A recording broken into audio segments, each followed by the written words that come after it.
Marami ang kinilabutan matapos umanong magparamdam ang yumaong veteran actress na si Jacqueline Jose sa kapamilya aktor na si Coco Martin sa libing nito.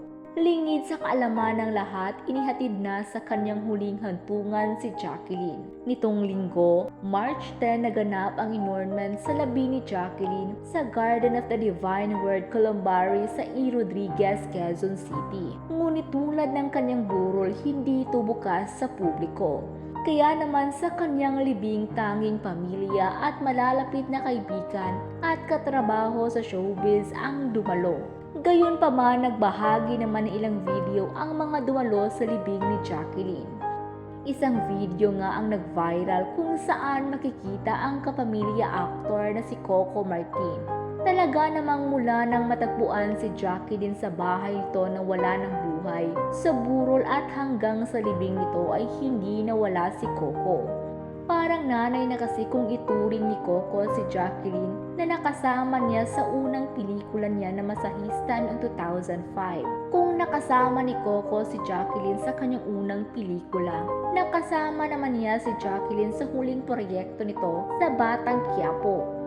Samantala sa nasabing video, tila nagparamdam nga si Jacqueline kay Coco. Makikita kasi ang pagdapo ng isang butterfly sa damit ni Coco.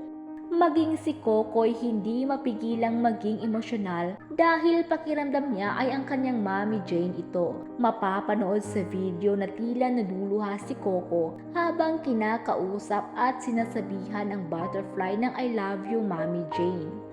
Matatandaang hindi ito ang unang beses na nagparamdam si Jacqueline kay Coco. Naikwento rin kamakailan ni Coco na may premonition siya sa pagpanaw ni Jacqueline na nangyari habang kaeksena ito si Ivana Alawi.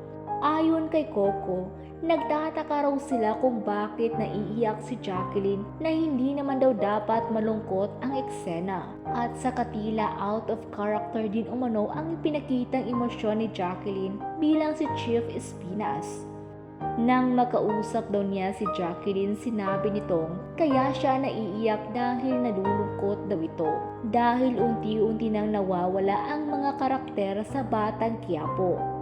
Tila pahiwatig din umano ang pagpanaw ni Jacqueline ang nangyari nang magpunta sila sa Baguio kung saan lagi daw niyang pinag-uusapan si Jacqueline.